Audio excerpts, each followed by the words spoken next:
Hello and welcome to the V2 Football Podcast. I'm your host Shane Lees, and joining me this week I've got Chris Lapin. Or Lapin. Look, it's French. I learned rabbit when I was young. Chris Lapin, Rabbit Man, and Anthony Kendrick. Hello. Hello. Okay, this week we are going to talk about the England draw. Yeah. Yes, we're talking about the England draw. Okay, so what do we all think about this England draw? Are we pleased, or are we thinking this is going to be kind of difficult? I'm looking forward to the Welsh game. That's obviously going to be a great game for us all to watch, and it being on BBC and all. Yeah, I can't wait for that. It's going to be great to have a proper home nations game in an international tournament. Yeah. It's the second game as well, so depending on how the first games go, that could be like a win or you're out sort of scenario. The only bad thing for me is that if England end up not doing well in this tournament, as I predict we shall end up doing, I would want Wales to do quite well. Because I know the Welsh would be all smug and bastardy about it, but I quite like the Welsh. I lived there for 3 years, and let's face it, if an English team can't win, I at least want a British team to win. Scottish aren't going to be there, and let's face it, the Northern Irish are fucked. Their group is ridiculous. They're screwed. So I think when the Northern Ireland look at the Ireland's group, they're probably happy with their group. They both got absolutely screwed.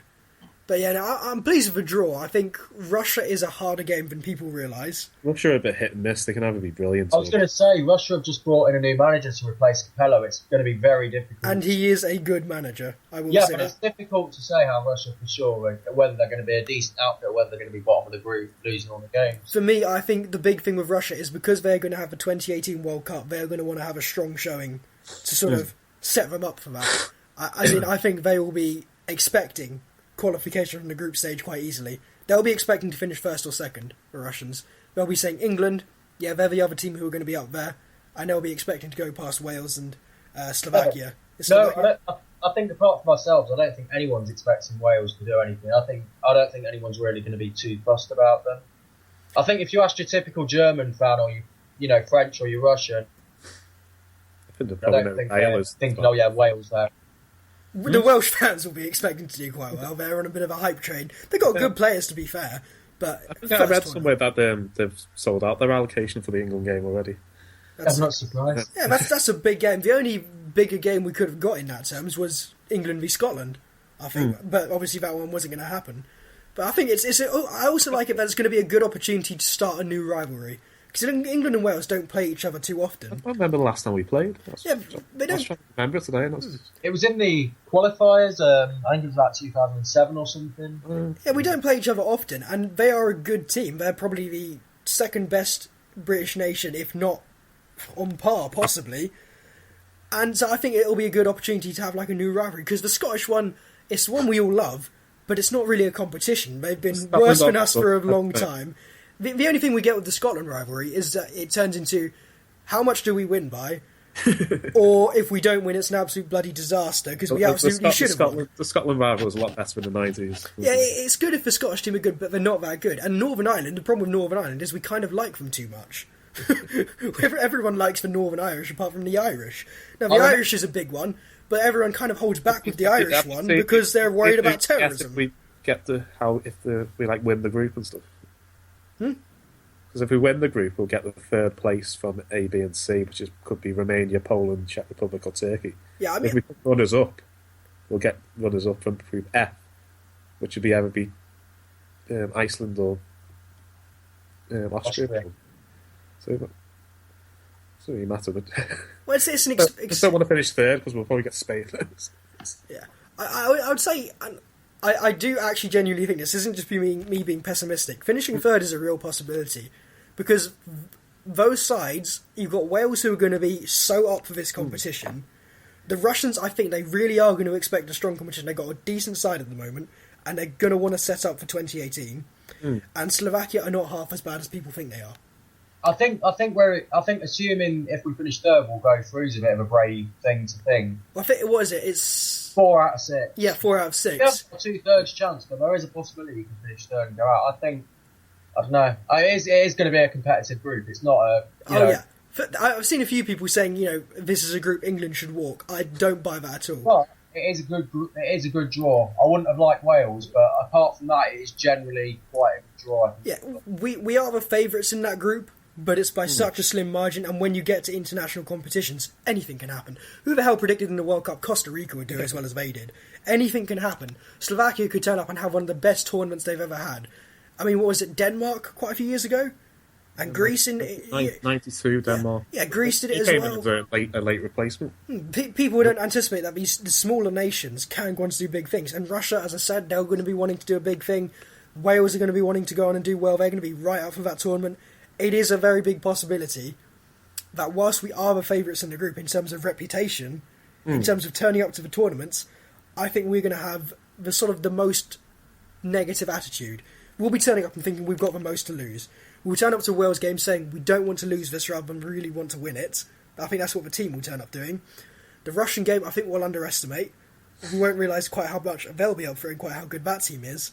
And the Slovakia game, I think it's the similar sort of situation, that it depends how their games go, but they are a better team than I think we'll acknowledge. So I think it is a good group, but it's also at the same time a very dangerous group. It's one of those groups we could very much underperform in, and it wouldn't actually be that much of a shock. What order would you put them in then? Sorry, I was just going to say, what order would you put them like? Because I would say, I'd say England to win the group, then Wales, Russia, Slovakia, in that order. I would say it will be a very, very close group. I would say it's going to be mostly draws, but the England fan says England top, Russia second, Wales third, and Slovakia fourth. But when it's with those top three teams, I think it's any kind of rotation. It's going to be on the throw of a dice. These international tournaments, there's so few chances in the games, and it all depends about mentality. It all depends about how well the teams have got the tactics sorted. It's all the mental stuff when it comes to tournaments, and England, historically, we don't do well at that. And I think the Welsh will be up for it, the Russians will be up for it, and the Slovakians will be up for it. I think we'll be more concerned about losing than we will about winning, and that's going to separate us from the other teams in that group. Yeah, the big problem with these 24-team tournaments is that because you've got that third place, teams don't tend to go for the win in the first game, as long as you don't lose your first. I can see a lot of draws in the first round of games. We saw it with the expanded qualification. A lot of big teams took it very easily, and they ended up regretting that big time. The Netherlands, they would never have anticipated they wouldn't qualify, not with the expanded group stage. And yet, they took the pressure off. They sort of thought, oh, it's okay, we can do kind of badly. And I think you combine that with potentially a bad attitude coming into the tournament, or at least a negative attitude. Like I said, it would not be a surprise if we very much underachieved in this group stage. But at the same time, we are favourites. It's a weird mix. Sorry, I think Chris does make a valid point. I think the key thing is not to lose games. That is the thing. Drawing games is okay, I would say. Well, it all depends how well the other third place teams do. Like you said, it's 4 out of 6. We could get, if we drew all 3 games. On the one hand, that's not bad, especially against the teams we're up against. It's not bad, but then again, that could be the 5th worst placed third team. Mm. Well, no. If we draw all 3 games, then chances are we'd go through because our goal difference will be 0.